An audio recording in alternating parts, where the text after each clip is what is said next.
me itch. You burn my skin.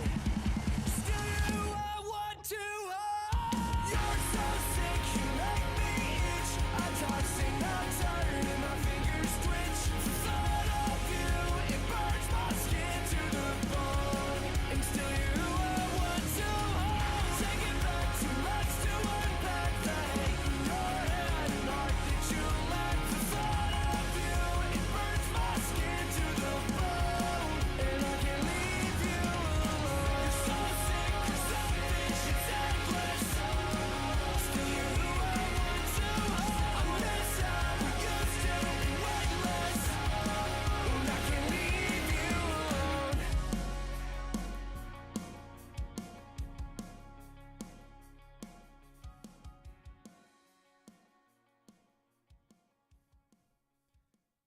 Hiya. Welcome to today's Post-Mortem. It's another happy Post-Mortem. That's 2 in a row, because we didn't do them for the Champions League against PSG. We might do one for Bruges, depending on the results. But in terms of the Premier League, it's looking a lot healthier in terms of how City have been playing to an extent. There are still some issues there, and this is not the time for PSG and Man City. Let's get that off the screen. Yeah, let's get off the screen. There wasn't a live show yesterday, obviously, but there is one right now, today. So that is the thing. Announcement, if you've not already watched it, go watch my Marmouche video after the stream. It's a very good video. The Bundesliga keeps trying to copyright it, and it's incredibly annoying, and I keep having to blur segments of it, but it's still a very enjoyable video. So if there's like 10-second periods where it's like, why is the screen all blurry? You can thank the Bundesliga for that. As if they don't need any more money, they're trying to claim my video. It's after the fact as well, so I can't even edit it with like nice filters to make it visually appealing, but still in line with their automatic systems. So apologies for that, but it's still a very good video. Go watch it. It's currently a fight between Uzbekistani and Egyptian. What's the term? Not prop, or not like propaganda, but you know, clout. That's the term the kids are using, aren't they? Clout. Uzbekistan's currently winning. You know, Kasana video's on over 80k. Crazy. Marmouche video around half that, but it has been out for a week shorter. So who knows? Maybe Egypt can pick up the pace, but so far Uzbekistan is winning. We'll be talking about the new signings today, of course. We're talking about just the match itself. Why did City look so good in the game in relative terms compared to how we have looked in previous weeks and games? Was it a one-off, or is it something that City can build on? Which individuals impressed us, which maybe didn't? And also, yeah, and touching on Chelsea as well, because, you know, spoilers, I thought Chelsea were poor. Chelsea were poor, to be honest with you. So we'll be discussing all of that and more, and that rhymes. Please leave a like on the video as you are entering the video. I'm not going to be able to get your comments on screen today because that bit of kit is broken right now. Great. So I'll be sorting that out afterwards, but I can still see your comments here. So don't you worry about it. Stephanie says, INSTA, great win, 100%. AU says, huge win in the top 4 race. Yeah, it is massive. In fact, let's very quickly just go to that. It is massive. Bish, bash, bosh. I keep saying bosh. I don't know why. Look at that. We are now in 4th place. It's not a safe 4th place by any means. I mean, look at, you know, 3 through to 7. All of those, even Aston Villa, actually, to be fair. But certainly right now in terms of points, you know, like next week, if we lose to Arsenal, we could easily drop back to 8th, oh, sorry, 7th by the looks of it, which isn't ideal. But it's nice to know that is there. Again, big win for City in that race, 100%.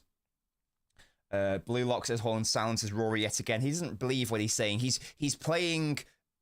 I was going to say he's playing the game. He's playing a game. It's not the game in content creation. You don't have to be a creator like that. He's playing a certain game. It's not a game I want to play personally. You know, I'd rather play chess, and he wants to play Buckaroo, and that's absolutely fine. You're entitled to play Buckaroo. I just don't know how stimulating that is from a brain perspective. But hey, he's entitled to do it. Hello, Ivana. Bailey says Kusanov criticism seems overplayed, yet mental. We will be defending him this stream. Don't you worry. We will be there and we will be defending him. Yashwanth says Nunes doing pretty good at right back, 100%. Southak says Holland's hold-up play was fantastic. Yeah, it really was. It really was. Nitin says, what to do with Kevin in this new setup where Marmoush is drifting in? How would you set up Kevin? Yeah, it's there's so many good questions here, and again, keep your thoughts and questions coming in. And MCFC124's asked a question that I wanted to start with. Thoughts on the debutants. Let's start with them, and then let's get into how did City set up generally, and how did Chelsea set up generally, and how did that play into City's hands, and then we'll talk about some individual performances which we just thought were quite nice. But yes, so let's start with the new boys, because I think that's the best place to start. Kusanov had a very... He was forced into an impossible situation.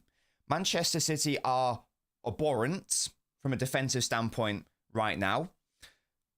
In order for him to get integrated in an ideal world, what would happen is he wouldn't be thrown into the first team immediately. Never mind would he be thrown into a very tricky game against Chelsea. Whatever we think about Chelsea in the game, on paper, they are still a very good team, of course, with very good attacking players.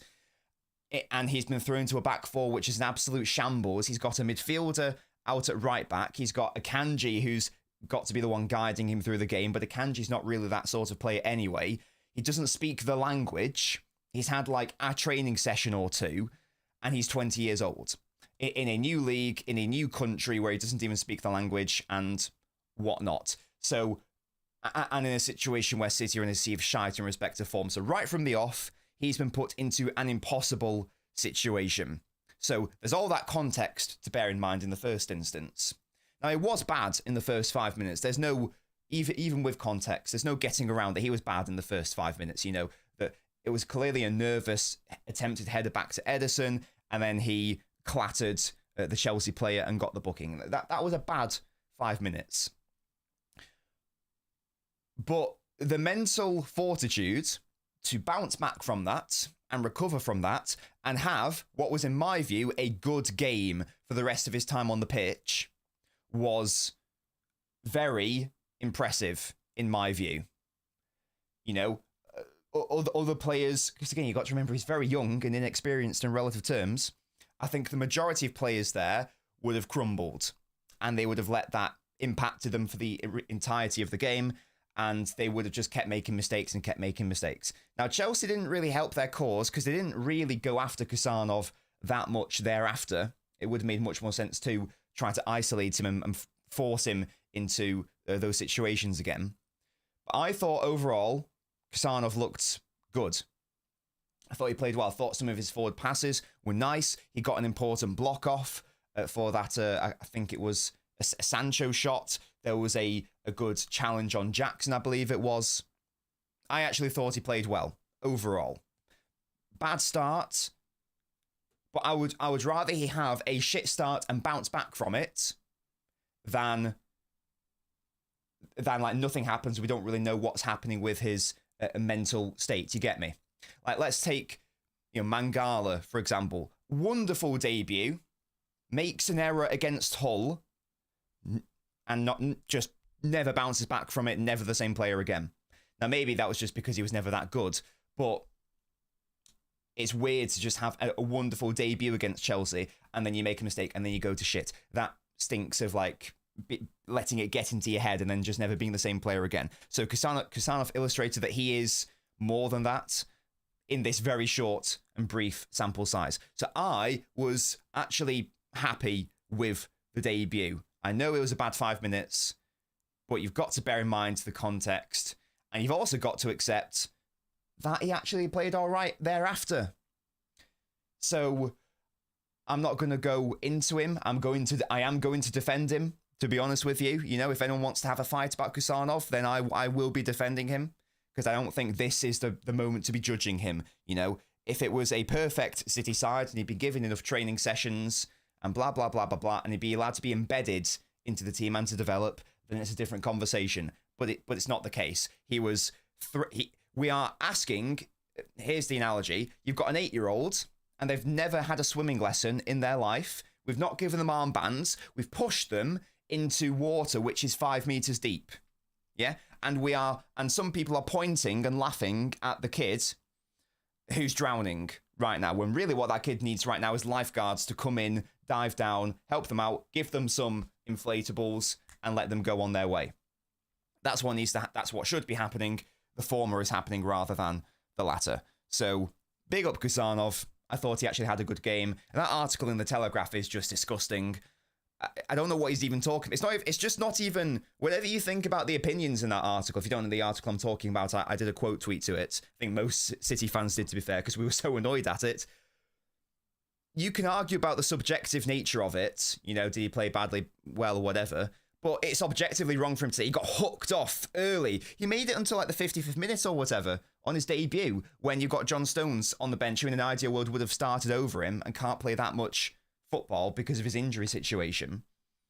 The idea they got hooked off really early, that pissed me off. That was objectively incorrect. Yeah, that's a catchphrase.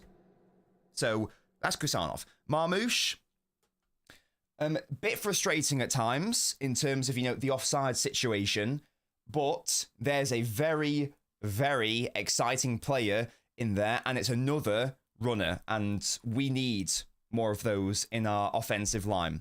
Can you imagine what this team's going to look like when Rodri comes back into the side, when Kevin De Bruyne is starting as well? To have both Marmoush and Haaland making those really powerful, direct, fast runs, that is very exciting. Even if the run doesn't work, it still stretches the opposition. It creates space for like a pocket player, for example.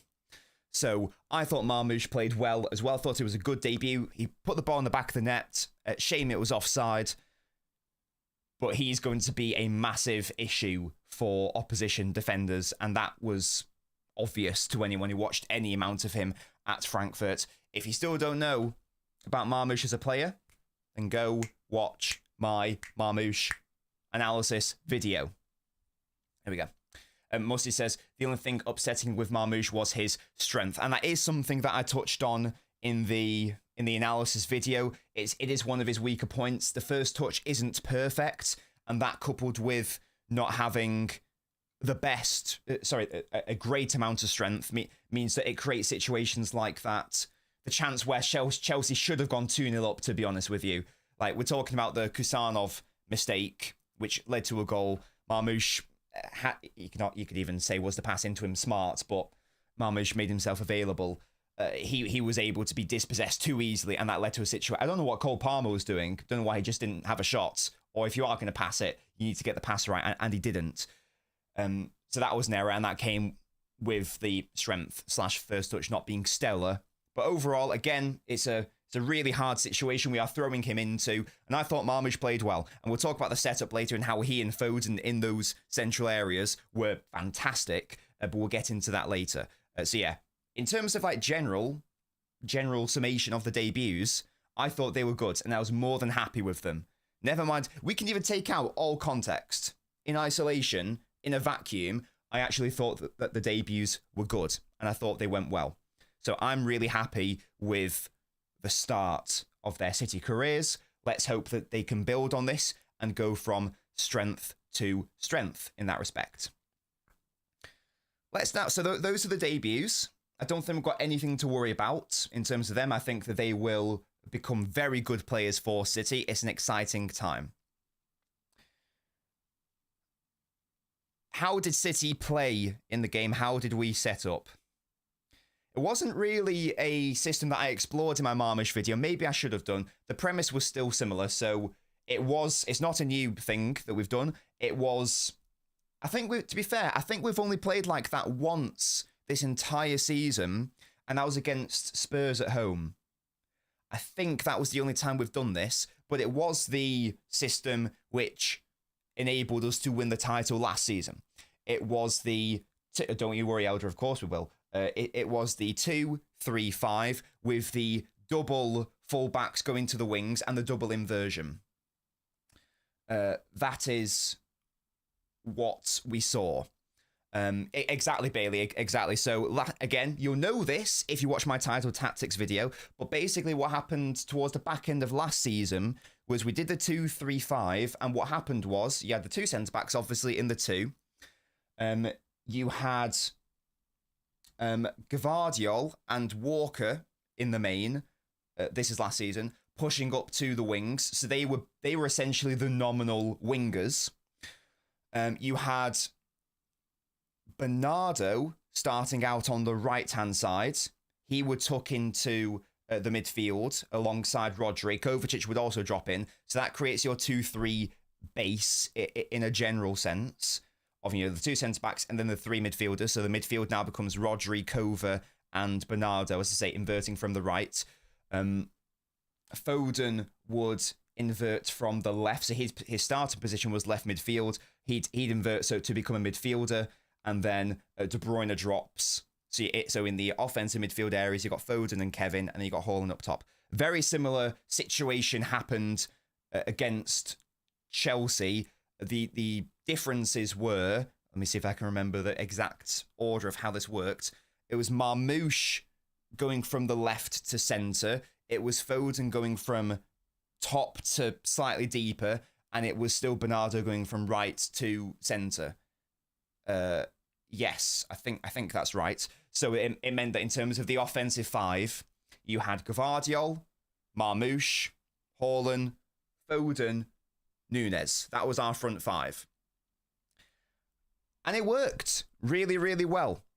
We know that this is a great method of getting, Foden and De Bruyne into the same midfield at the same time. And clearly, this is a very good way to get Marmoush and Foden into the centre whilst on the pitch. It is heavily reliant on the fullbacks being able to do that job. We know Gvardiol can do it. He's already doing it a lot for City this season, for City last season. Question marks on Nunes. He's been given that role in the past few weeks to some great effect, other times frustrating. I thought Nunes was very, very good against Chelsea, even without his goal contribution. Very, very good. What it did was in terms of like how City set up, and then sort of goes into how Chelsea also approached the game. Chelsea were basically forced into like a back five situation where Madueke, who again I think maybe deserves another section at some point, was forced into the back line because of Gvardiol's presence. Thank you to Judge Mo for the raid, you absolute... Thank you for the raid, Mo, but you're still one of these, I'm afraid to say. You're still one of these. Well, thank you, mate. Love that from you. I'll be on Judge Mo's channel tomorrow. Make sure to go follow Mo. We'll be on at 2 o'clock. 2 o'clock. So Gvardiol's positioning forced Madueke to go to basically try to fill in as in some sort of auxiliary right wing back situation, and he was not good enough off ball. Madueke, I think he was playing Nunes on side for the first goal as well, if I'm not mistaken. Yeah, absolutely, Bailey. Gvardiol was unreal. He was wonderful. And Nunes was very good, of course, especially given the context. He was brilliant. But yeah, Gvardiol was outrageous. This guy's a centre back, and this is why I'm still personally very adamant that Gvardiol's long-term position for City shouldn't be at centre-back, because even though he can play at centre-back, of course he can, that's his nominal position, he's almost wasted at centre-back because he's so good everywhere else on the pitch. It just makes so much sense to get him further forward into those areas because he's so wonderful in those areas, and he illustrated it against Chelsea. So the system only works if the fullbacks are able to act as wingers, essentially. And I thought that they did that brilliantly. So shout out to Gvardiol. And Rodri's good, says Gvardiol's our striker. Genuinely, he could have had a hat-trick. That chance where he cut it onto his right foot. Obviously, his goal. There was at least one more moment as well. So I was very happy with Joshko. and Nunes. And to be honest, I was happy with everything. I thought Akanji struggled at times, but apart from that, I thought everyone played well, you know? And this is sort of where it gets into why did City play well? And again, we will touch on more individual performances, but let's now pivot to Chelsea, shall we? Why didn't Chelsea play well? They scored early on, and that was nice for them. You know, we've touched on the error.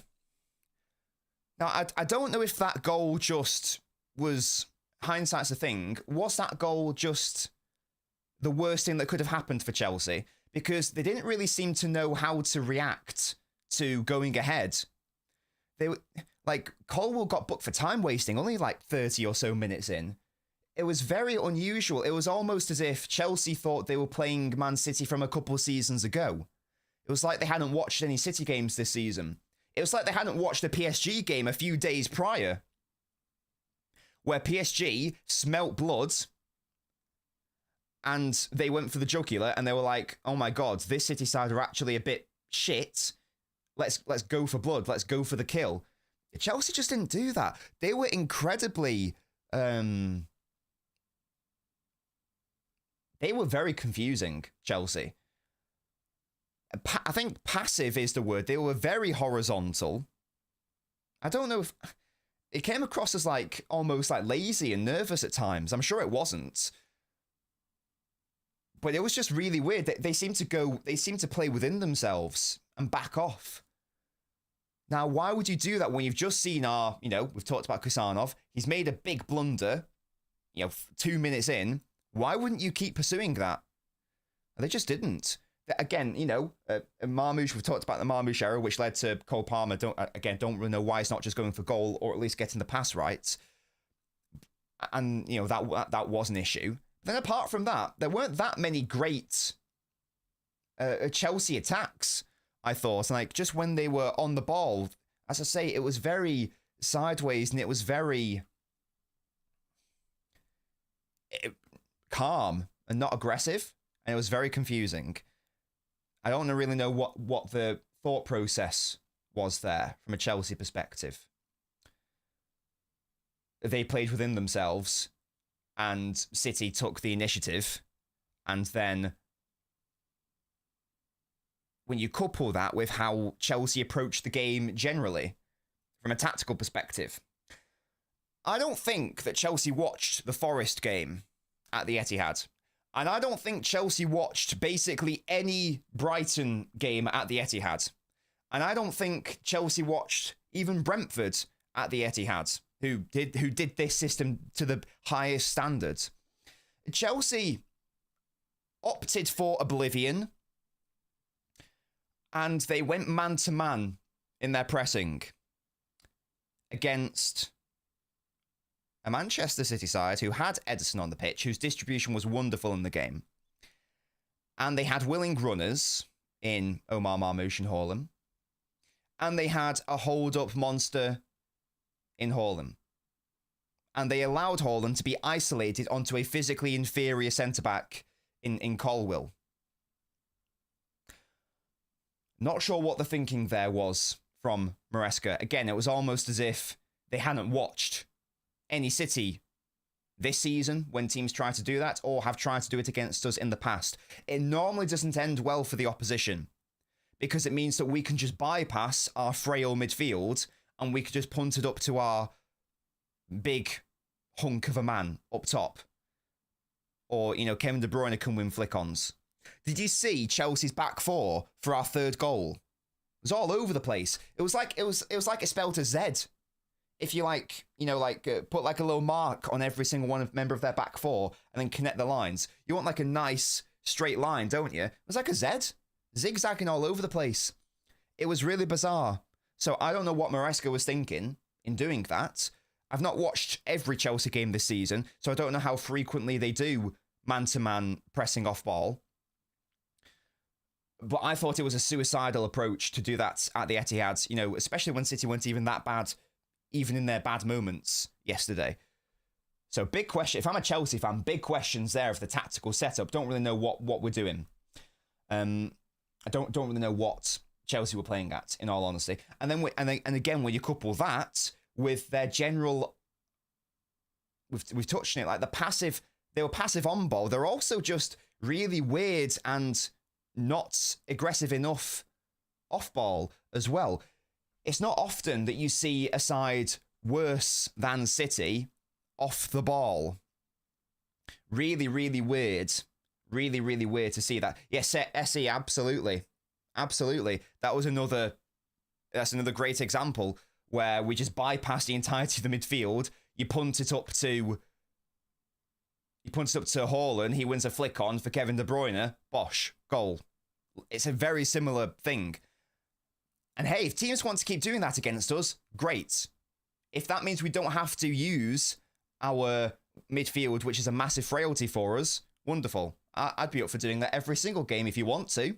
I don't mind City doing that because we'll win the vast majority of the games. Win the vast majority. So yeah, really bizarre. Really bizarre. Dave says, us beating Chelsea like this shows how average the league is this season. And yeah, and of course, City played well, but we need to appreciate the context of Chelsea were bad, like really bad. And then once again, it takes something to be worse than City off the ball. It really does take something. Madueke was really bad in that respect. Cole Palmer was really bad in that respect. We've touched on the defense, like the back line was all over the place at times. Caicedo and Enzo, not good enough in that regard.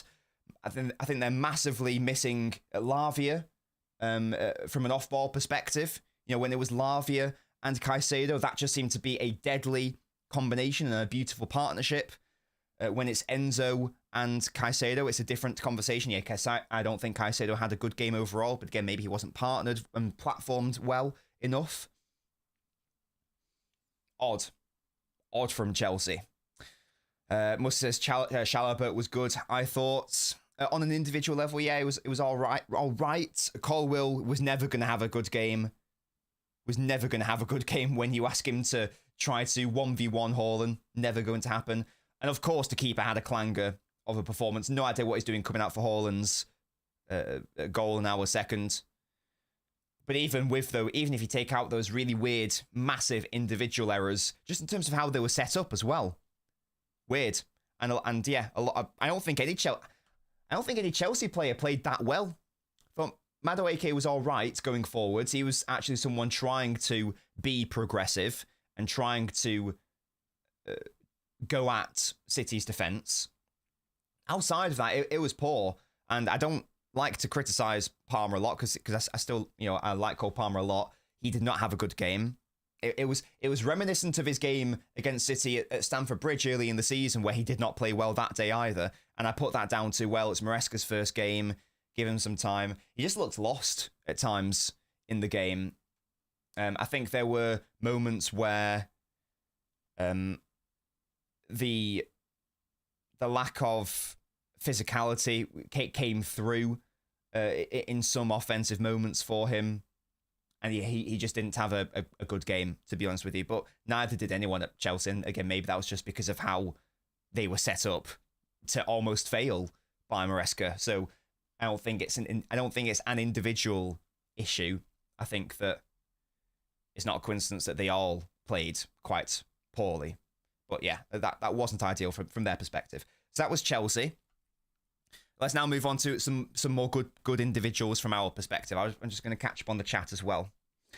Madueke has pace, but the passing and crosses are poor, says Sebastian, and even the off-ball work as well. Gvardiol, I think Bailey mentioned it earlier, Gvardiol ran him ragged. Absolutely. Formidable Centurions, we had more energy in the middle with Kova, Gundo Bernardo, Marmoush, Foden, Kevin De Bruyne when he came on also. Sanchez couldn't get a game at Brighton over a guy couldn't make it at Sunderland, and Chelsea thought we need some of that. That's a very upgradable position, isn't it? A very upgradable position for them. Musty says, why don't we just get Ferner in the coaching team? He can speak Portuguese and Russian. He can help our new signings settle in. I would love to see that, Musty. He was in Manchester, wasn't he, yesterday? Hopefully that's a thing. I'd love Ferner and Gundogan to come to the coaching setup. That'd be great. Chelsea would have done a lot better if they played Palmer, says Riku. Brilliant. Camboga says, Man City, Kenya. That's fine, but just don't spam, mate. You've put that message in about 50 times. Just don't spam, please. Thank you. Nippon says, my theory proved correct. Marmoush and Foden as the double 10s. Absolutely. But that is... We'll touch on it earlier. There is a world... I have thought about it. There is a world where you can get De Bruyne into the team as well. It's just very tricky to do that. Vriss says, I was happy to see Yoshko have a good game. Absolutely, yes. Bruges is good off the ball. Their offensive side is good. That is going to be a very tricky game. Nunes was good. Yeah, Nunes was great, I thought.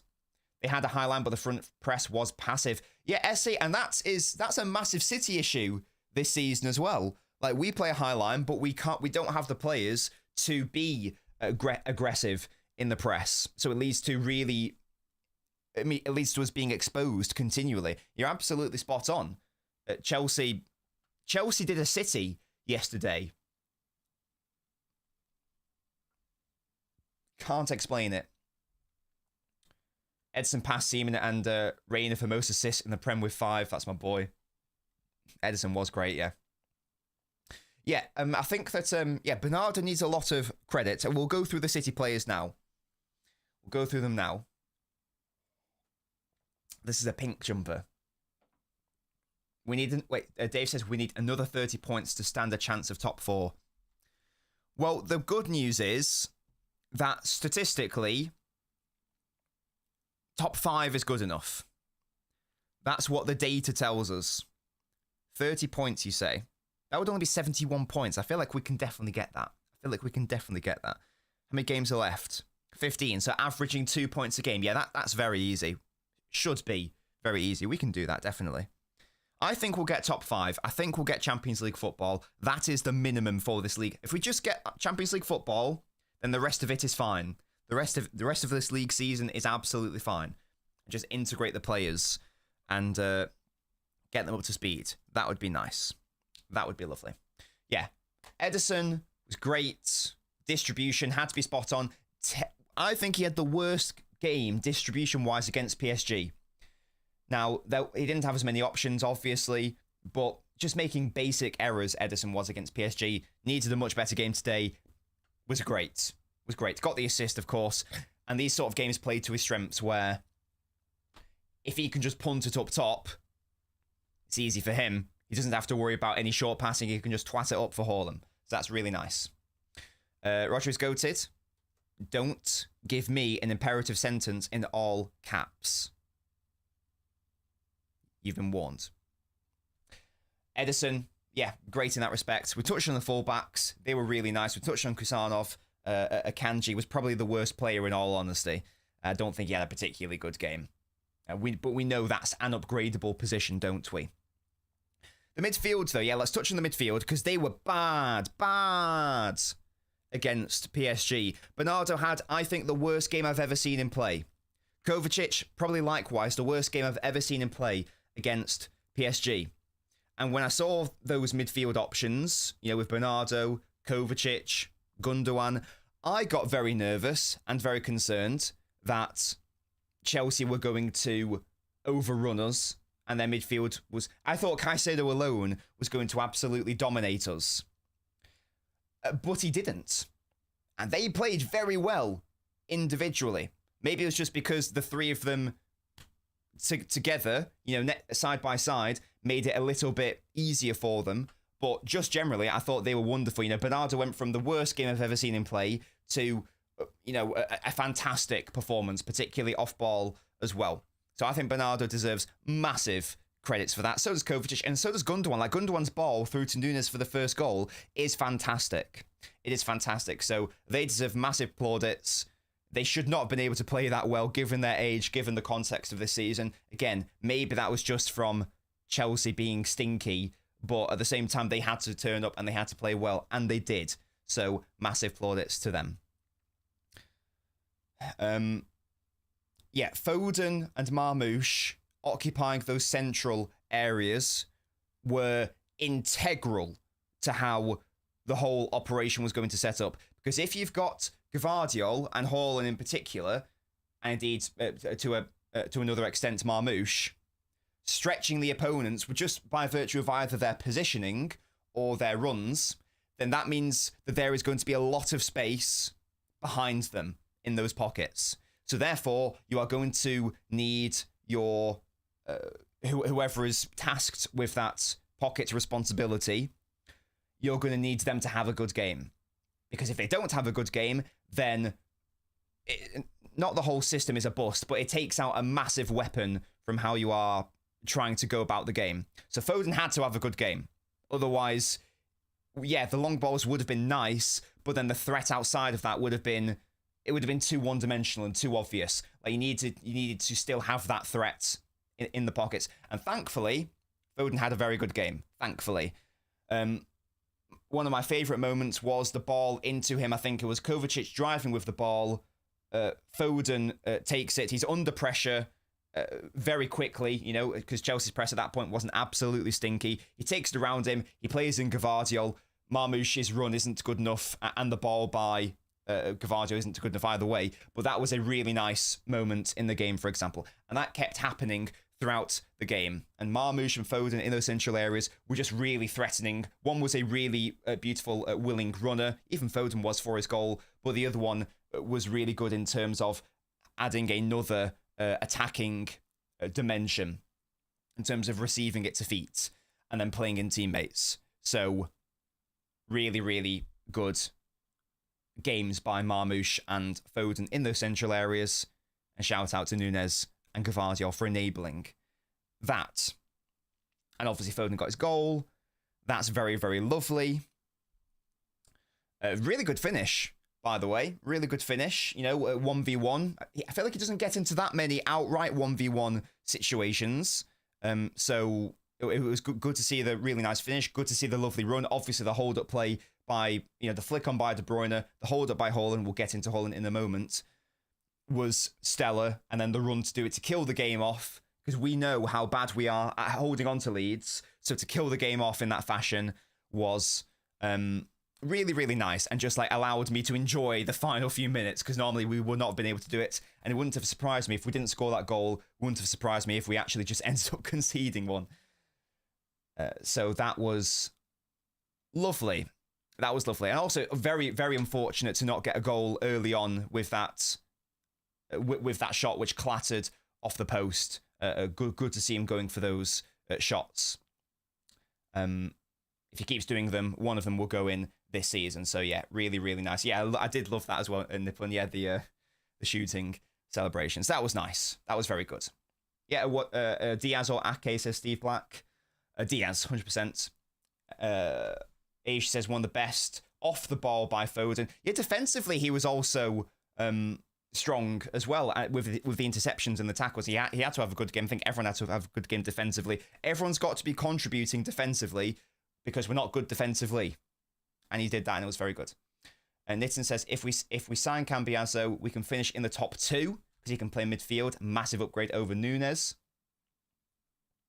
Yeah, Ayushi, yeah, Bernardo, the leadership as well. Taking like Kusanov under his wing, like dropping back, make sure Kusanov has less build-up pressure. Was really good from Bernardo. Love that. That's captain behaviour. Will the 2-3-5 work against the Bruges super team, says Sarthak? Well, Marmoush won't be able to play. Neither will Kusanov, because we can't register them, I believe, until the knockouts. Imagine telling a fullback to finish his chances. Hey, if it's Joshko Gvardiol, different set of standards for that man. He's that good going forwards. Hello, Matty. Thando says, what do you make of Foden's performance? Yeah, I've touched it. It was a very good performance. Very happy with it. Marmoush, Kusanov, and Hayes can't play any part against Bruges. Yeah, definitely. CITD says, what do you think of players taking too long to read the runs? And most of the Marmoush runs was because of players taking too long to play the ball. It's not Kovacic's or Bernardo's or Gundogan's natural inclination to do that. So that's the thing. When you get Rodri back, and if you can get De Bruyne into those positions, and we'll touch on that in a moment, then it's going to look a lot healthier from that perspective. It's going to look a lot healthier, for sure. And it's also about, you know, we didn't get used to Haaland's runs. I mean, you could argue some players still haven't done that. There will be a setting in process, players being able to understand how the other player plays. It will come with time, I'm sure. It'll come with time. What happens if Bruges does the unthinkable? Then we don't get into the playoffs, do we? Cambiaso's a baller. Sometimes I think people who don't like him haven't watched him. If they had, they would want him ASAP, says Herbal. If we keep getting links to him, and obviously if we sign him, there will be an analysis video. I'm currently working on the Hayes analysis video, by the way. If you haven't already done so, after this show, go watch my Kusanov analysis video. Go watch my Marmouche analysis video. They're both very good videos. Even with the Bundesliga trying to copyright the shit out of my Marmouche video, we are not going anywhere, yeah? So go show some love to that video, because it's a very good one, and it took a lot of work, and it'll be worth your 10 minutes of time watching it. Yeah. We haven't touched on who was one of the best players on the pitch, Erling Haaland. Hold-up play is ridiculous. He's just, I mean, I can't believe there was ever a conversation on Haaland's only a finisher or whatever, or he's a League 2 general player. I couldn't believe that they were actual conversations that people with functioning brains were actually trying to put forward. Clearly that cognitive ability is in the bin. There shouldn't be any doubts on what Haaland is as a player. These games are tailor-made for him. He looked back to his best in a way. Of course, he'll look even better when there's a game state which is to his advantage and benefit. He was absolutely brilliant, wasn't he? And that was without De Bruyne on the pitch. That was without De Bruyne even being on the pitch. Like, we were playing well without Kevin, and he was instrumental in the third goal, in fairness to him, with that flick on. But this is without De Bruyne on the pitch. And Haaland had a great game. So this idea that Haaland can only play well when De Bruyne's on the pitch is silly, because he clearly can do it without him. And even City could do it without him. That was a really pleasing thing to see. Of course, City are going to play so much better when De Bruyne is on the pitch, but it's nice to know he doesn't have to be there. You know, that we've proven the points. We've proven the points there. Now we just need to build on that point. Yeah, Haaland was fantastic. Really happy with him. Took his goal really well. We touched on Sanchez. Don't know what he's doing, but he's still got to get the finish right. And he did. And just in general, the link up, the hold up, the runs, the strength, bullying Colwill, bullying Chalobah, forcing Chelsea's defenders into wide areas where it's harder for them to pick him up.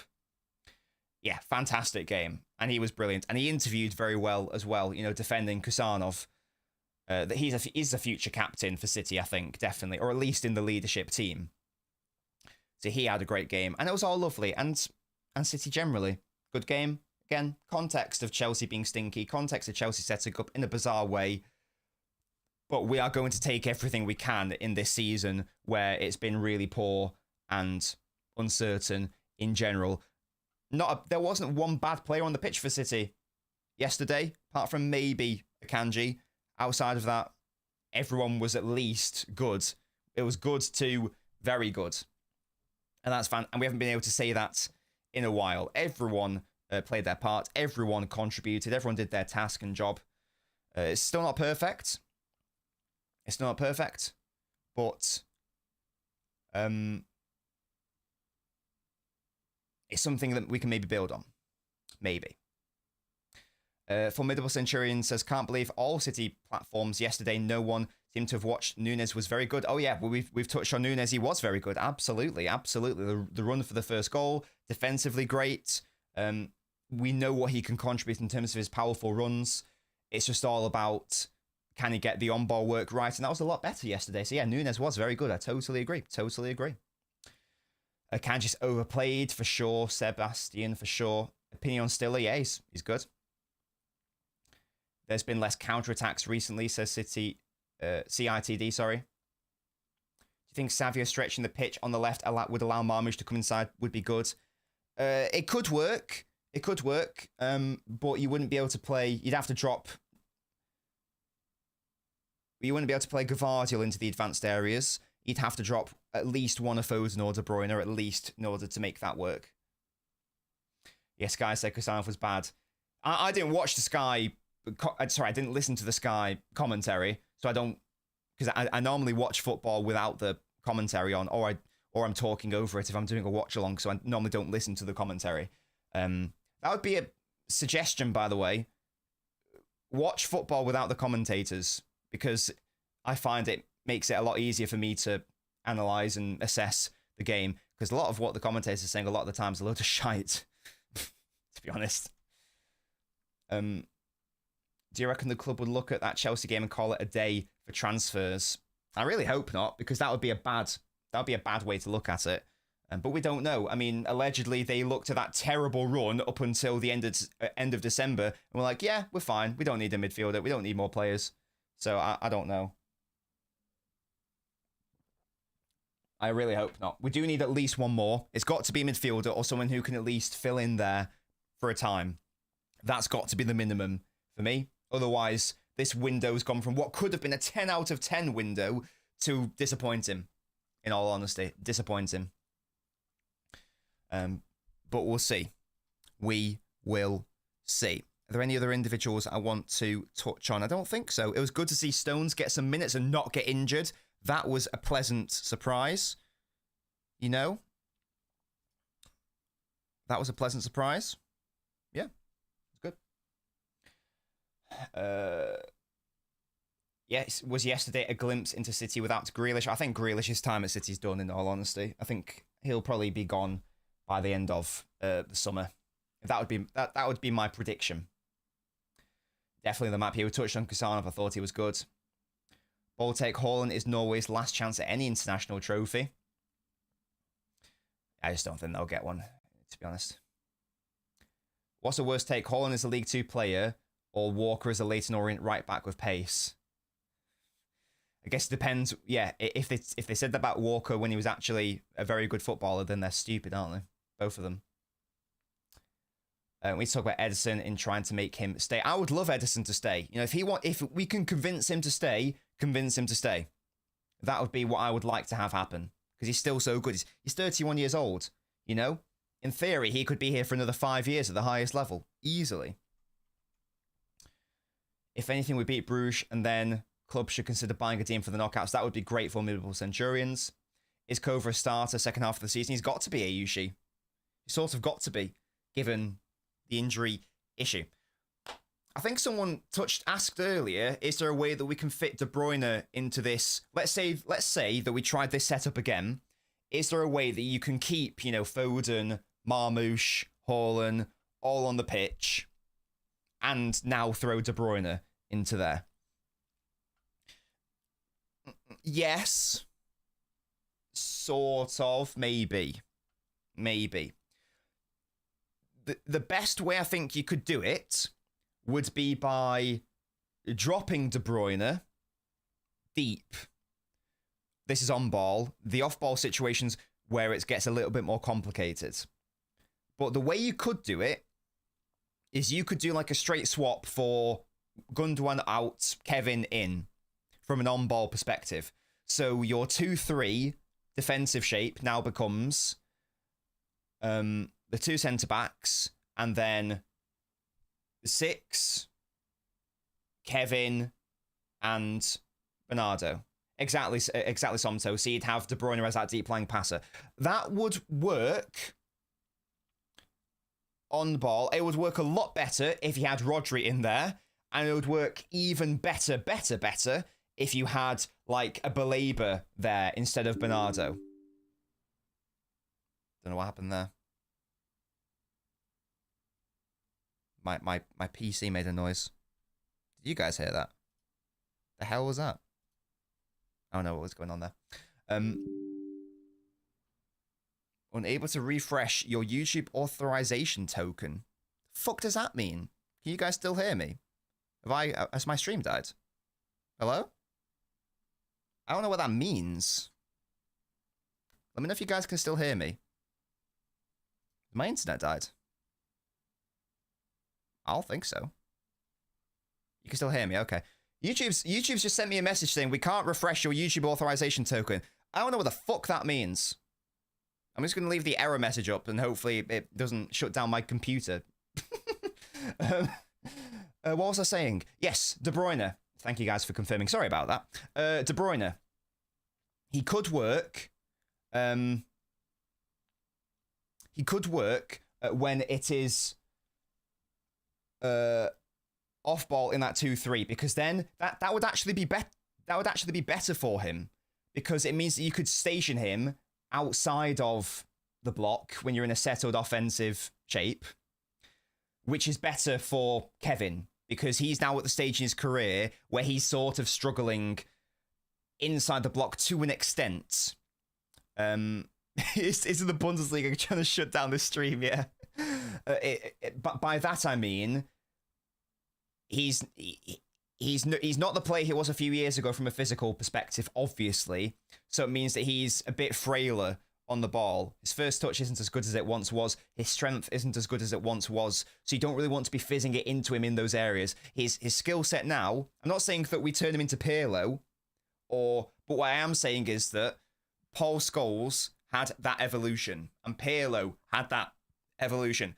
I think I said this. In fact, we were having these conversations 4 years ago. 4 years ago, maybe that's a bit extreme. 3 or so years ago, when we were saying, what is the future for De Bruyne? And I said, and we all said here, he could do a Paul Scholes. They're both ginger, obviously, but Paul Scholes was. People only seem to remember the deep-lying playmaker Paul Scholes. Paul Scholes was an all-phase, all-action, box-to-box, borderline offensive midfielder at times. And when his physicality left him, he turned into this deep-lying playmaker and someone who his game was purely just switching it around and playing out from deep and finding the runs of other players. There is no reason why De Bruyne can't do that from an on-ball perspective. So that is how you could get Marmoush, Foden, Kevin all into the same team whilst all playing centrally, because you can easily get them into the team with, Foden playing at right wing or Marmoush playing at left wing, but that's sort of a waste. So it is trickier to get them all into the centre, but it is possible. It is possible. The question then becomes, how does that work off ball? Because you don't really want Kevin De Bruyne to be, in like a 4-4-2 De Bruyne Kovacic midfield. That's a recipe for disaster. KDB is not less physical than Paul Scholes, Jamie. No shot. No shot. So how would that work off ball? And this is me thinking this through. Like, I've not properly thought about how it would work off ball. So this is me vocalizing my thoughts right now, so you guys can help me maybe. You don't want De Bruyne to go to right wing, right midfield off ball, because we know that our wide players have a lot of pressing and defensive burden there. Ideally, you don't want to do a straight Bernardo swap. The way it could work is you could do Foden starting at right midfield, the right back pushing up, Foden goes into the centre. So you could have, in a 4-4-2, you could have Foden starting, you could have De Bruyne starting as the striker and then just dropping deep. So it's almost like a reverse issue in terms of, when Gvardiol starts high and then his starter position is deep, so that's a bad situation from a rest defence perspective. It's not necessarily bad from a rest defence perspective because you've got De Bruyne in a defensive area, so if you lose it on a turnover, at least you've got an additional body there in midfield in any event. So it doesn't really matter that if it takes De Bruyne a long time to go from the middle to the attack and back into like a striker position. So that could work in the first instance. Or you could do a 4-1-4-1 and have De Bruyne be one of the more forward midfielders off ball. That would also work, and that would probably be even better. So let's envisage in this world De Bruyne signs an extension for next season, and let's also envisage a beautiful world where Baleba signs for City. Let's say, you could have therefore that midfield three of Rodri, Baleba, Kevin De Bruyne, with Marmoush and Foden out wide off ball. And then we've touched on the on-ball situation. That could be very nice. And that would work. That works from a I show it on the tactical screen? I haven't got my board up. Also, my Chrome is fucked up. Like, it's not letting me load websites. It's very weird. I don't know what's going on with this. Am I going to like actually open Microsoft Edge? Is that what's going to have to happen here? Like, is that a thing? Or is just my whole... I don't know why my whole internet's dead, but I'm still live. It's not letting me open any browsers, and I don't know why. So I can't. Belabor, that's how you pronounce it, Will. Are you okay, mate? It's not Belabor, it's Belabor. So you'll have to pardon me for being... I'm sorry for being right, but that's just how you pronounce it. Yeah, so I would love to show it on the tactical screen, but for some reason, none of my internet browsers want to work. Maybe I'll show it on like the next show. If you guys can remind me, maybe I'll show it on the next one. I have been on the Belabor train for a long time. So both of those could work. Yeah? And again, that's irrelevant if De Bruyne doesn't sign an extension, because then it doesn't matter where he is involved in the side, because he won't be in the side.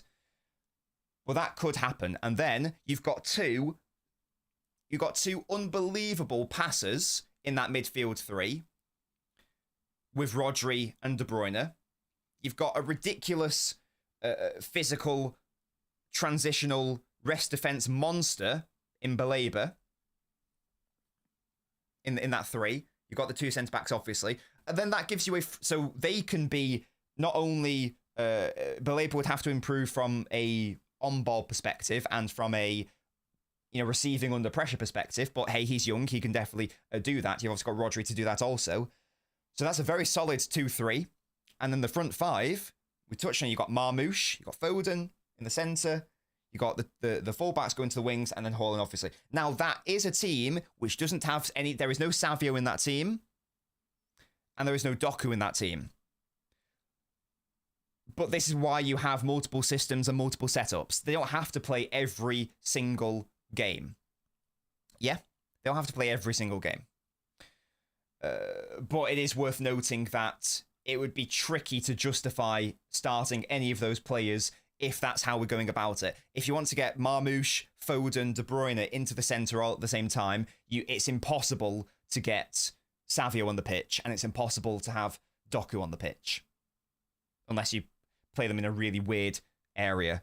Like, if you want to play Doku at right back, then I guess it could work. But outside of that, logistically, it can't happen. It can't happen.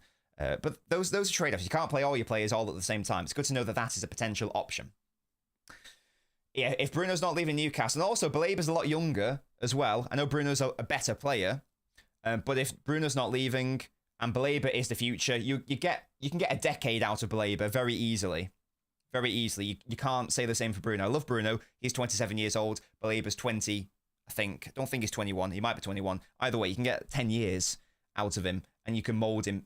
You could argue he's got a higher ceiling, maybe. So that's the thing. I do watch-alongs. Someone asked, why don't I do watch-alongs? I do. I don't do the home Premier League ones. But outside of that, we do watch-alongs. I don't need a new PC, just sometimes my internet browsers just die. But, Will, I am doing it right. I am doing it right. In the same way that I say Estrella. You know, in the same way that you don't say David Villa, do you? You say David Villa. Haaland and Haaland are both correct. Cucurella and Cucurella are both correct. Estrella and Estrella are both correct. So fuck off with your accent police nonsense, yeah? Accent police, pronunciation police nonsense. Both are correct. Thank you so much to Blaugren saying love your analysis videos. Thank you, matey. Yeah, if you are watching the show, please leave a like on the video. Big up to Mo for the raid earlier. We've got over 400 people watching, which is lovely for a random Sunday, you know, not even straight after the game. So big up to you guys. Big up to you guys. Big up to Bonkers LFC. Liverpool fan here. Love to see that. You're probably going to win the league. Bruno knows Rodri's the best, says Formidable. Indeed. KDB will pick up other injuries before the season. Haaland needs rest. And that's where Marmoush will come in. Marmoush will be able to play up top. Yeah, but again, Fernandez are both right. So I'm doing it right by saying Fernandez in the same way that someone saying Fernandes is doing it right. So hold that. Hold that, Will. Both are correct. You need to get it in your little brain, yeah? That both are correct. I like Will, by the way. I'm being mean. Yeah, exactly, Riku. They are both right. Beyond Belief says, even if it's counterintuitive, keep sending the direct ball to Haaland. He loves the duel, holding up to create others' chances, and he has pace to burn. I totally agree, Beyond Belief. If the game state allows it, that's the key, though, isn't it? Not every single team will allow us to play like that, because if a team just gets everyone in their own box and defends, then you can't really play that way. So it is reliant to an extent on what the opponents do. But if the opponents are giving us that chance, then absolutely, I totally agree that we should be doing that. Absolutely, we should be doing that. How can he both be right? Because you can have... Because, I mean, like, I don't know if Musty's still here, but there's for example, Kusanov is only pronounced like that in Uzbekistan. I think in other countries in Central Asia, they would pronounce it as Husanov. But they are both correct. I like how the Uzbek pronunciation is, so I say Kusanov. But Husanov is also correct. Yeah, their hold-up play is mad. It's so funny, isn't it, that I've never understood this. I've never understood it. Like, I think it's because he's not it's aesthetics bias. That's all I can really think of when it comes to Haaland. Because he's not pretty on the eye, and because he's a bit of a people say a meat shield, and because he's a little bit gangly in how he plays, people look at him and goes, oh, he's got no techers or whatever. Like, he's a surprisingly good dribbler as well, and the link up in general is also great. It's like when people say that, Alvarez is better at link up than Haaland. No, he's not. No, he is not. Just because he's smaller and looks prettier and has got a lower center of gravity does not mean that he's better in that respect. Marmouche made some brilliant runs. Absolutely, he did. In Norwegian, Haaland would be spelled exactly, and the O pronounced like or, but both exactly, Sebastian. Exactly. And I've literally spoken to people of the Norwegian persuasion to double check that I was saying it correctly, and they said, like, obviously it's not going to be 100% accurate because you're English, but they said yes, that is correct. So big up to Norway, man. City's always underutilized Haaland. I do agree with that, Mundo. It just goes to show how good Haaland is, that he's never been utilised to his fullest extent, and yet he still put in a Ballon d'Or season. That is mad. And he's got 2 golden boots back to back. Potentially, is it? Yeah, 2 back to back. I know Salah's currently ahead of him. Maybe it's the 3rd. I'm apparently saying Yoshko correct. That's amazing. Big up to Ivana. Are you you're from Croatia? Croatia, are you, Ivana? I think. That's great to know. Jimmy James says, are we getting a midfielder? I don't know, mate. Look, never say never, but here's the thing. There's only 1, 2, 3, 4, 5, 6, 7, 9 days left, because I believe that 4th of Feb is when it closes. There's 9 days left in the window. Now, I said I was going to reserve judgment. I said I was going to reserve judgment on this window until it's over. But I'm going to say it right now. I will not be happy with this transfer window if we do not bring in a player who can do something in midfield. Now, does that player have to be a £150 million superstar who's going to be a world-class player in a few years' time, or is world-class now? No, it doesn't have to be Bruno Guimaraes. It doesn't have to be Baleba. It doesn't have to be Palacios. It doesn't have to be Stiller. But it has to be someone, and it has to be someone who is relevant for the long term for City. I'm not particularly interested in the idea of a Douglas Luiz loan for me. I'm not particularly interested in that. It would be better than nothing, but that doesn't move me. Even if it is this Norwegian guy who I know literally nothing about. I don't even know if he is an 8, but people are saying that he can play as an 8. So therefore, he can play as a 6-8. That's the way I'm going to look at it. Even if it's him, and if it's trying to set us up for the future, like even if it's like this 19 or 20-year-old who could be that player in a few years' time, then I would take that. If it's someone, then it's fine. If it's no one, then I'm very upset, and that's not good enough for me. That's not good enough. I will take someone else, a defender, who can play in midfield. And then the idea is that in the summer, we go hard for Baleba or someone like that. I would take that as well. So, lots of people saying, could we get Cambiaso and play him in midfield outright? I would take that as well, because that makes total sense from... That ticks both boxes, doesn't it? It's perfect from a short-term perspective because he can do a job there. It's brilliant from a long-term perspective because he can be the long-term full-back option at City. That would be nice. I'm reserving judgment until that date. If it doesn't happen, then I'm not going to say failed window, but I am going to say disappointing, because this window has got the chance to be a 10. We've got a Haaland extension. We've got 2 very exciting young centre-backs on lock. We've got a third one coming as well, who is sending out directly on loan. We've brought in a really exciting forward player. But we need a midfielder. We all know that. I don't know how helpful it is to keep saying it, but we do all know that. Some people have said Hayes can play midfield. Well, he did play in defensive midfield in his academy days, but he is 19 years old. I don't know if I want to really be throwing him in a 19-year-old centre-back into midfield straight away. I don't know if that's the play. I don't know if that's an ideal scenario. Cambiaso in the Nunes role would be unreal, 100%. Hello, Roxester. Serious question. Ross, what's wrong with our medical team? They declare players fit and they get injured after 1 or 2 games. Why declare them fit if they aren't? I think you've got to blame Pep for a lot of that. It's Pep rushing these players back. He didn't have to play Diaz for the entirety of that. Was it the Brentford game or the West or the? There was a game where he played. He did not have to play the full 90, but he did. He didn't have to rush Ake back when he did, and yet he did do, and gave him too many minutes. So I blame Pep for a lot of our injuries. What's wrong with Haaland's celebration? Huh? I don't know. What was the celebration? Wasn't it just him doing like a cheeky wry smile? Similar to his Spurs one. I like those celebrations. Ipswich, yeah, that was the one, Smash. Thank you, Ipswich. He didn't have to play the full game against Ipswich. Brought in everything but what we really need, says Dave.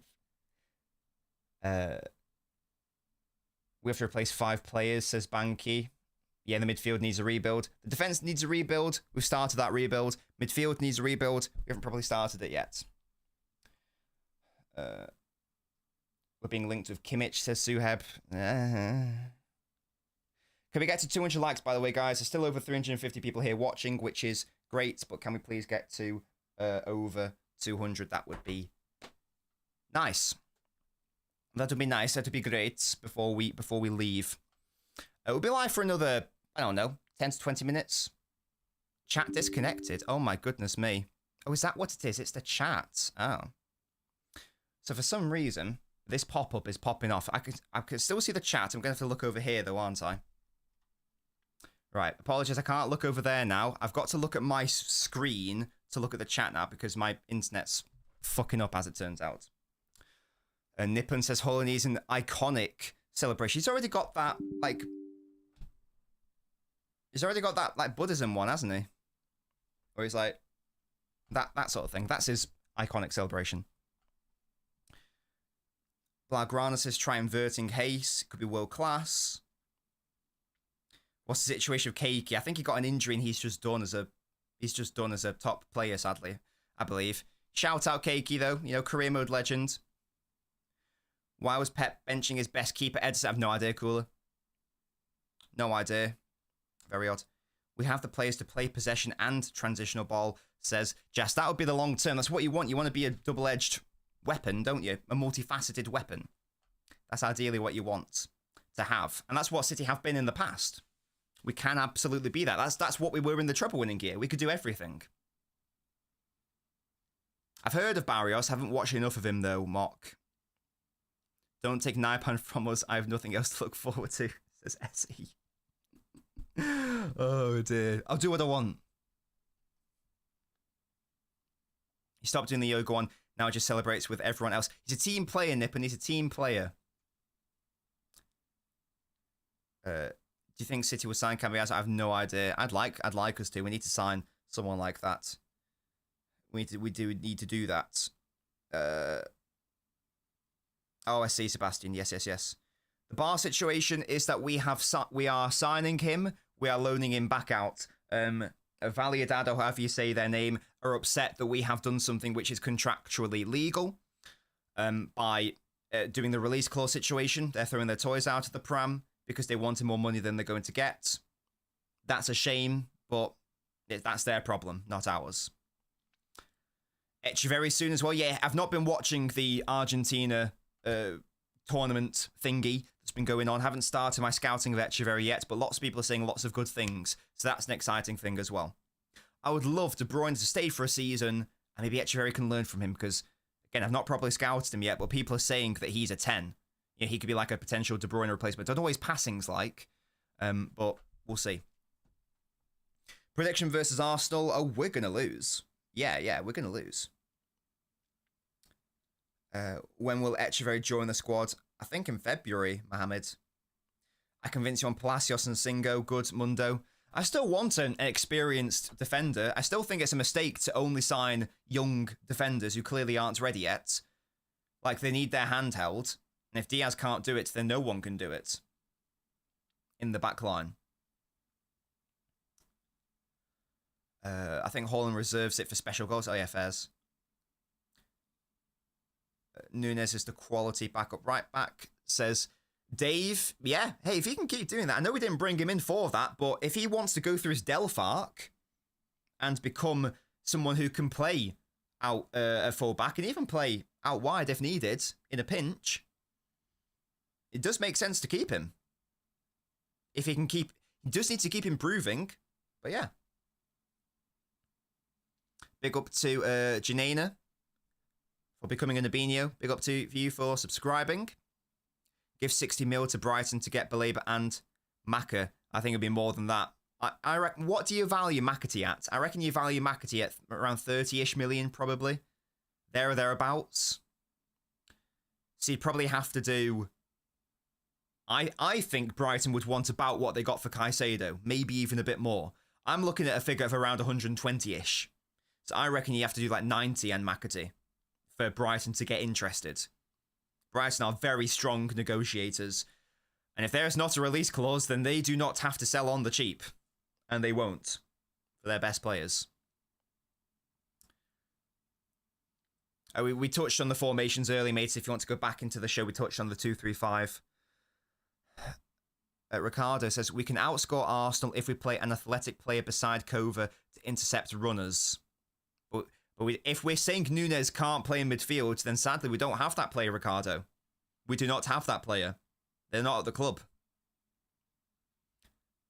We shouldn't be selling Maka, says that random dude. I think it depends for me. I like McAtee. I would like him to stay. But if the only way to get in someone like Baleba is to use McAtee as a make weight, I'd be very up for that personally. I like McAtee a lot, but you've got to be realistic. McAtee isn't a baby. He's not 18 years old. He's 21. And in fact, how old is he? How old's McAtee?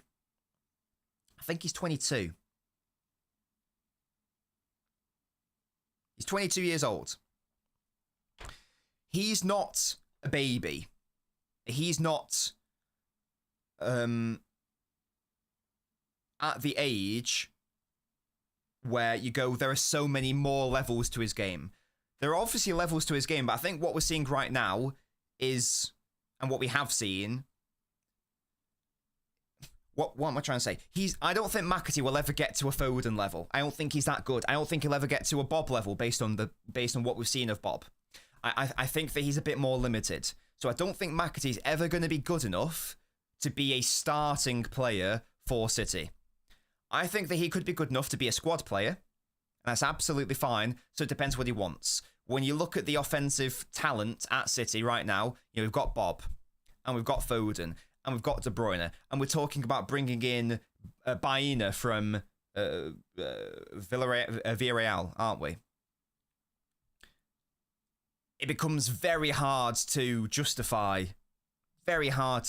starting him. I think we won't add Mac as part of the deal. Where we're finishing second, I'm not sure, mate. I would take Champions League at this point. I'll take Champions League. I don't rate McAtee at all. Says Itchy Goat. Why is your name Doku's biggest hater? Why does the City squad not have any French players? Says Peter. Don't know, mate. Don't know. I don't know. Marmouche was excellent yesterday. Salty goodness in the chat. I can't even see these Arsenal comments because my chat's not working properly. I can only see what's on the screen. So I don't even know what Gunners for Life has said. I can see that someone's tagged him. There we go. Are we really getting Baena as Orion? I don't know, but he'd be an interesting player to get. I'm just saying, if we get someone like him, it puts him down the pecking order even more so. That's the issue. You've got to be a Foden level of player Foden only just started getting into the midfield last season on a consistent basis. And Foden is an unreal player. These are the levels that we are talking about. And I like McAtee a lot, but he's just not on the same level, sadly. You've got to be that level. I don't think he's ever going to get to that level. Squad player, brilliant, lovely.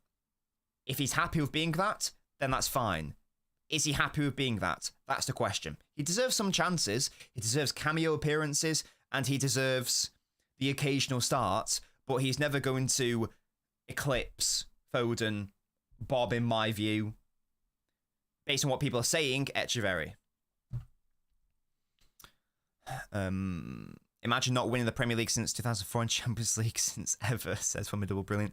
I feel like people have some Palmer PTSD, so they don't want to sell McAtee. Even Palmer would not be doing as well for City as he is doing at Chelsea. It's a very different system. It's a very different way of playing. And even then, it's Palmer or De Bruyne based on how they play. It's not as simple as just getting a crane, picking him out, popping him in the team. You've got to think about the context surrounding it. It's tricky. McAtee should wait to see if both De Bruyne and Bernardo leave before making a decision, says Nick. I hope he stays, but we'll have to see. Do I think Hayes can play DM? I will be doing an analysis video on him, Mohammed. I wouldn't like to see him just thrown in there, to be honest with you. Camavinga is too valuable for Real Madrid, says Peter. I do love Camavinga. I do love him. Bruno G or Camavinga? I prefer Bruno G. I love Camavinga, but for what I think City need, I'd rather get Bruno if it's between those two. But I do love Camavinga. In a rebuild, do we need one midfielder, or should we get like Palacios and Baleba? Ultimately, we need two. Just logistically. Gundogan won't be here next season from a bodies perspective. Kovacic might not be here from a bodies perspective. Nunes, if we're saying that Nunes isn't a central option, then that's a thing.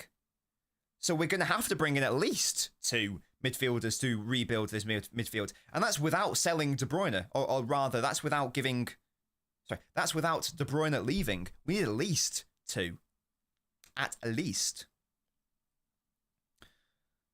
Blessing in disguise, says Bazard. Interesting points.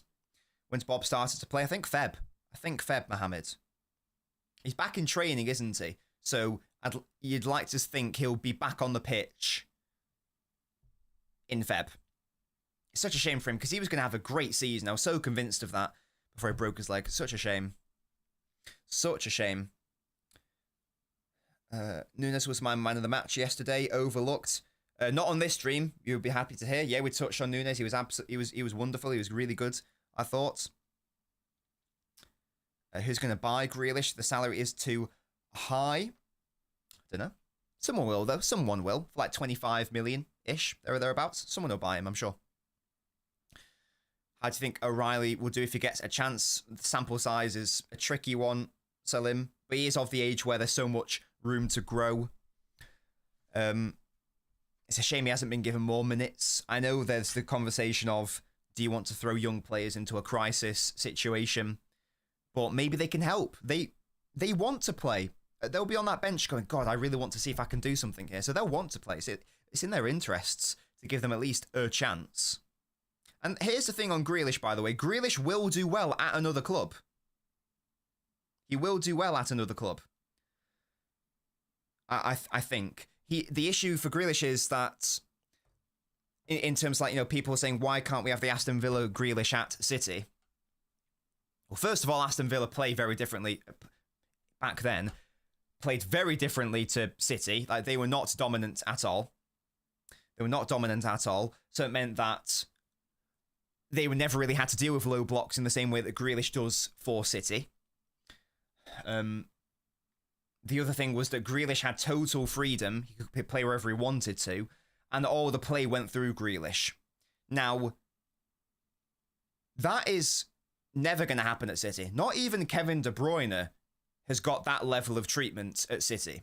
We've seen Haaland, who is a far better player than Grealish ever has been or never will be. Even Erling Haaland is not given that right in terms of you can do basically whatever you want. So that was never going to happen at City. If you give him a team where that happens, or it's to a greater extent, he'll play better. But a lot of this does also have to come down to Grealish as well. Like, it is his own fault that he's only scored, like, what, a goal in a calendar year or something mental. Like, that is also just his fault. And I'm a big Grealish defender and was a big believer, but he's let me down in that respect. He'll thrive in Serie A. Good point. Grealish needs to run into space. Ichigo, totally agree. And it wasn't a coincidence that his best games for City were against the better sides. You know, he had a wonderful game at the Emirates where he scored the goal which won the game. He had a great game against Chelsea where he got the assist that won the game. He had a great game at Old Trafford where he scored a goal. I know we lost, but that should have been the goal that won the game. But for the referees being insane, he had great games against Bayern Munich and Real Madrid in the Champions League. There's so many games where he played well against the better sides. You see, spot on. Totally agree. Totally agree. He will play a lot better. And then it's his issue that he wasn't able to translate that this season and into games where you don't have that much space or whatever. And that is on him. And again, I like Grealish a lot. Big believer of him. Was a big defender. I can't defend him anymore. He let down my faith in him. It was the right thing to do to defend him at the time. It's the right thing to do to not defend him now. It's all, whatever happens from here to the end of his City career is on him. It's on him. We'll see. Exactly, Sebastian, exactly. There's only so much that we can do, you know? We've got to be objective. Yeah, we can have our favourites, but at the end of the day, you've got to be reasonable and objective. So he's now no longer my favourite City player. Haven't decided who my favourite is. Maybe it'll be Kusanov. I don't know. But there we go. And that's the thing as well, Centurions, yeah. This shows people didn't actually watch Aston Villa. Yeah, Grealish was never that guy from a goal-scoring perspective, but he was that guy from an aggression perspective. And I don't know if confidence is the right word, but some sort of self-belief that I am the guy. And again, there was more of a directness to his game. Not in terms of a 1v1 situation, but in a more assertive situation. Like, gets the ball, finds... Like, what Doku did against Ipswich, that was Grealish at Villa. Yeah, and also Grealish at times for City, and also in the treble-winning gear. Every decision was spot on, finds teammates in space, can be a direct threat in his own right as well. We've not seen that enough across his career, which is a shame. You are never going to hear me say that he's a flop or a bad signing. Overpriced, yeah, obviously. My something wrong with my internet today. This is messed up. But yeah, you're never going to hear me say that he's a flop. Overpriced, yes, but it was a release clause. Not much you can do. any starter in a team that wins the treble is not a bad signing in my book. And I think that the argument is as simple as that. I don't care if you want to talk about the wages. I don't care you want to talk about the transfer fee. I don't care if every other season was shit. It wasn't, by the way. But I don't care if you want to say that. I think that season on its own, being a starter in a treble winning year, in being instrumental to it, is enough to say that you aren't a flop. I will never say Grealish is a flop. Overpriced, not worth 100 million, obviously. He was never going to be worth over 100 million quid. You'll never hear me say he's a flop. No shot. Right, guys. We've got over 200 likes, which is great. Good work. Good work. Faisal, we had a whole section for Chelsea being disappointed. I'm 100% with you. We touched on the high line, the passive pressing, the man-to-man marking, not being aggressive enough on ball either. I don't know if that was an instruction, but why are you time wasting like 20, 25 minutes in against a team that you know you're better than, or know you should be better than? Weird situation. But there we go. Nah, he's not a flop at all. You can't be a flop if you're a great player in a season where you win the treble. Actually, where you win 5 trophies in the calendar year. We won the quintuple. Yeah, he was great for us. And again, those massive, and you think of the massive performances, I'll say it again, at United, at Chelsea, at Arsenal, in the most important game of the season, at the Emirates. Amazing. Didn't play at Anfield. We lost that game. Against Real Madrid, against Bayern Munich. Wonderful. You don't do this post-mortems in video form, says Sarthak. Well, we'll get back to those, Sarthak, but I don't know if you've noticed, January's been a bit busy. January's been a bit busy for the Nobbins channel in terms of the analysis videos. So all my effort and brain power has been going into the transfer videos. They will be back after I've done all those videos. We will have the proper 10 to 15 minute analysis videos back, in addition to the post-mortems. But right now, I can't commit any more time to those. When I'm, like, after this, I'm going to try to go work on my Vitor Hayes analysis. I'm going to go scout him a bit more. So they will be coming back, but right now, the focus is on the transfer videos. It's a busy time in Jan. When's LNobbins? They are nowadays always on Tuesdays at 11. Rodri's goated. That's when they will be. We could have won the treble without Grealish. Well, you can't prove that, can you? Or you can, okay, we could have won the treble without Haaland if we had, Messi in there or whatever. It's just a meaningless thing to say. All you can do is that's like those hypotheticals when, if Klopp had the resources of Pep, then he would have bloody won more. Yeah, but did he? It's all ifs, buts, and maybes. All you can operate is in what is the reality. What is the reality? What actually happened? Hypotheticals are very boring to do.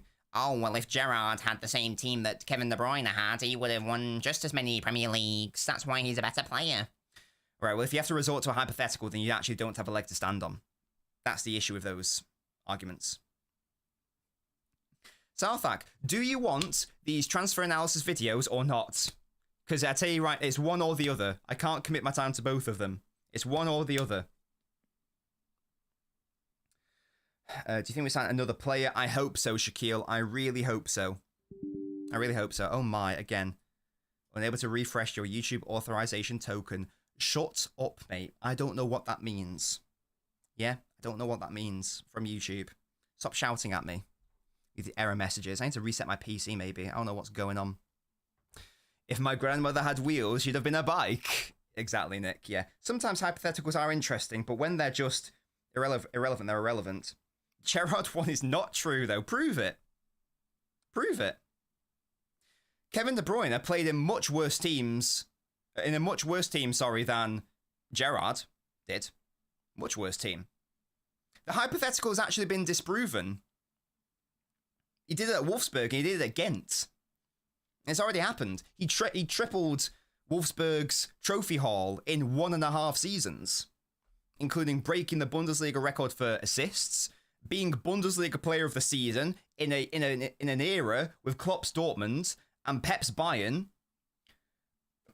Madness, and he scored a goal in the DFB Pokal final, and he got an assist in the Super Cup final, and that's just Wolfsburg. We can talk about even worse teams. Talked about Ghent, Werder Bremen.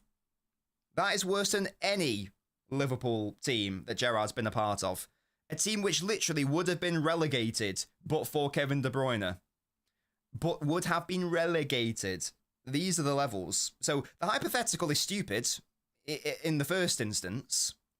But then in the second instance, we can actually use past evidence and go, well, we've seen what would happen in this hypothetical world. We don't even have to resort to ifs.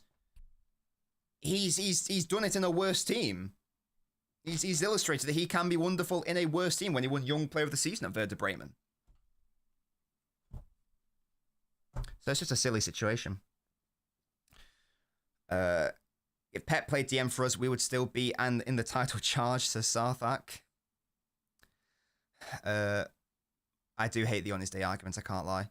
Do you think Doc is better at right wing and Savio better at left? Now, opposite. I think.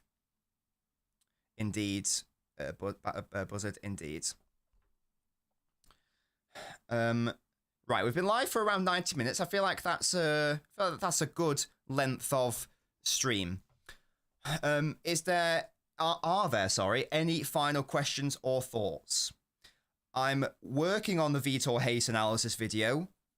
So that will I'm hoping that will be out by the end of next week. So it should come out before he makes his debut, because he can't physically play in the Champions League, and there's no way he's going to be playing at the Emirates, is there? So the analysis video will be out before Hayes gets a minute of City football, hopefully. Thereafter, I do also want, it depends who we sign. You know, if we sign a midfielder, that will take some priority as well. I will then also want to look at an Echeverry video. I want to look at a Bar video. I also want to look at a video which will explore goalkeeping replacements for City. But they're not time sensitive. These January ones have to come out in Jan, just by virtue of the algorithm, and people are obviously searching for, you know, Marmoush and Kusanov and Hayes. So I want to get them out in Jan for those purposes, so the channel can do as well as it can. But thereafter, after Jan, proper analysis videos will return to the channel, and that'll be a good time. Today the Chelsea game would have been a good video to do, because that was an interesting game from a tactical perspective. But again, hopefully you guys can appreciate I need to commit my time to those videos, because they do very well, obviously. Man like Nobbins with another banger, says P-Star, brilliant. Those debunk/doc videos you did way back were pretty good. Thank you, okay. Yeah, go watch my debunking the fraudulent myth video as well. There's a link to it after the Marmoush video. It's a very good video. It's a very good video. It's like 30 minutes long, but it's very well edited. It took me bloody ages. It's a great video. Also, go watch that video. Yeah. In fact, yeah, go watch that video right now if you can. Like, even if you only listen to like the first couple minutes. Tell me what you think about my voice. I think it has changed ridiculously. I'm not going to go into specifics. Go back to like videos from a couple years ago. Tell me what you think. I think that it's ridiculous. I do sound obviously a bit like me, but the transformation's a bit mad. It's a bit mad. Do a side-by-side. My favourite version of Kevin, yours is 2122. That is a great version. It's got to be 1920 for me. It's got to be 1920. For me, that is peak De Bruyne. That was also in a team which was... that was a season where we scored over 100 goals. Largely thanks to Kevin De Bruyne's efforts. And... what? And the defense was a shambles.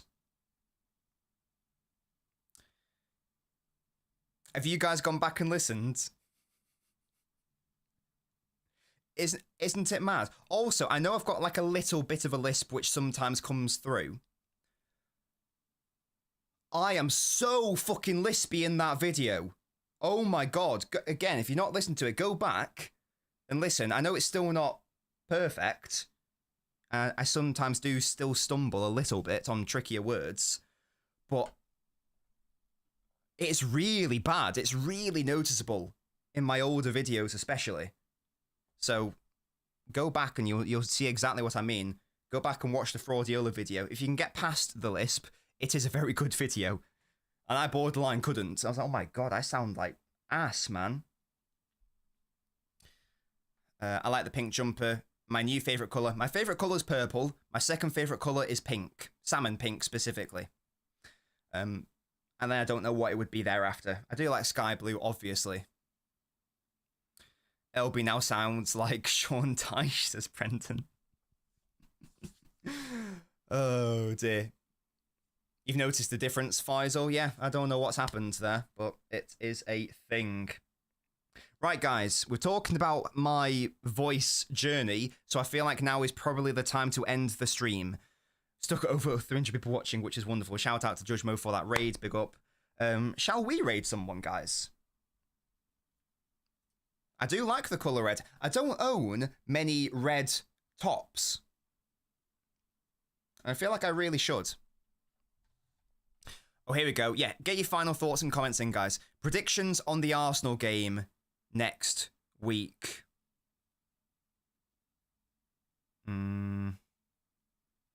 I think we're going to lose. Sadly. I know that we played well against Ipswich, West Ham, Salford. We did play well against Chelsea, and that's lovely. But as we've said throughout this show, Chelsea played into our hands. Arsenal are much smarter than that. I know they have some injuries right now, but if SE's still here, who I believe is an Arsenal fan, you can hopefully correct me. I believe that Arsenal have obviously got their first choice keeper. I believe they've got their first choice back four with Calafiori, Gabriel, Saliba, Timber. So their first choice defence and goalkeeper. I think they've got their first choice midfield, which would be Rice, probably Moreno, Ødegaard, would you say? I know Ødegaard missed the game yesterday, but I think he was only ill, so he should be fine for the game. So they got their first choice goalkeeper, their first choice defence, their first choice midfield, their first choice striker in Havertz. They've got Martinelli. So I think the only starter they'll be missing is Saka. So it's basically their starting 11. We sadly are not in that position. And I think their midfield is going to absolutely tear us apart. Set pieces as well, we are shit. There you go, Essie. Yeah. Ødegaard's going to be back. Nwaneri is a good player, you know? He's a good player. He's not Saka, but he's a good player. Like, that's not... It's not like, you know, playing... I don't know. It's not like playing Kyle Walker at right back. Yeah, he's not a burden. He's a good option there. So it's going to be a long day for City. I can't see us scoring a goal because against their first choice midfield and defence, I can see us getting dominated in terms of the possession. I think that our only chance is to try to play like how we did against Chelsea, but Arsenal are not going to go man for man against us. It's going to be a lot harder, and Gabriel and Saliba are a lot better and more aggressive and assertive than, you know, Chalobah and Colwill. The only hope is Haaland has the best hold-up game he's ever had, and runners like Marmoush and Foden can bounce off that. That's the only hope I can think of from a City perspective. I think it's going to be a long day at the office. And I think I'm going to predict us to lose 2-0, in all honesty. And I don't want to predict that. But I've got to be realistic. I just don't see how do we score? How do we score? Outside of what I've said. They're going to congest the centre. So our central players are going to be redundant. The only hope is that we've got some creation from Kevin out wide, I guess, which relies on crosses. And then you got Saliba and Gabriel defending, who love to do that. And even Calafiori and Timber, who love to do that. So I personally can't see us winning the game. Sorry if you think that's overly negative, but I'm not going to sugarcoat it. And that's my honest thoughts. That's my honest thoughts. I'd be very surprised if we didn't lose the game. Very surprised. We'll see. We'll see, though. Guys, I would love to redirect to someone, but my internet is actually dead. Even though it's not dead because I'm live, but my browsers are just not working. My Internet Explorer, my YouTube, my Google Chrome is just not working. So I can't redirect. Apologies. Who's live, who I could have redirected to. So I'm going to apologize to you. Oh, no one's live anyway that I'm subscribed to. There you go. No one's live anyway, so I don't feel bad. Right. Thank you guys so much for the support. Big up to Judge Mo for the raid again. This channel has been growing really well with the analysis videos from this month. You know, shout out to Uzbekistan for getting us over the 20k mark, and a shout out to Egypt for getting us close to 22k as well. When we get to 25k, we will have a lovely marathon charity stream of fun and loveliness, etc. So make sure to join me for that when we get to 25k. I'll get lots of notice in there, but it's going to be a massive event. I'm going to try to put loads of effort and thought into it. I'm going to try to get... I've got an idea which will involve either getting... It'll probably be easier to get guests to pre-record stuff. I want to do like a mastermind quiz thing with creators. So, you know, like I get a rep from all the big clubs, and then we have like a leaderboard of how they did. I think that might be a fun feature. That'll like take up an hour or whatever. And yeah, it'll be a fun time. But we've still got a long way to go. Keep an eye out on the channel for future analysis videos with Hayes, Bar, Echeverry. If we sign another player, individual game reviews will be coming soon. Go watch my Kusanov video. Go watch my Marmouche video. And then after you've watched the Marmouche video, go listen to my Debunking the Fraudulent Myth video and listen to how mad the voice change is. I think there are 2 key areas where it's changed.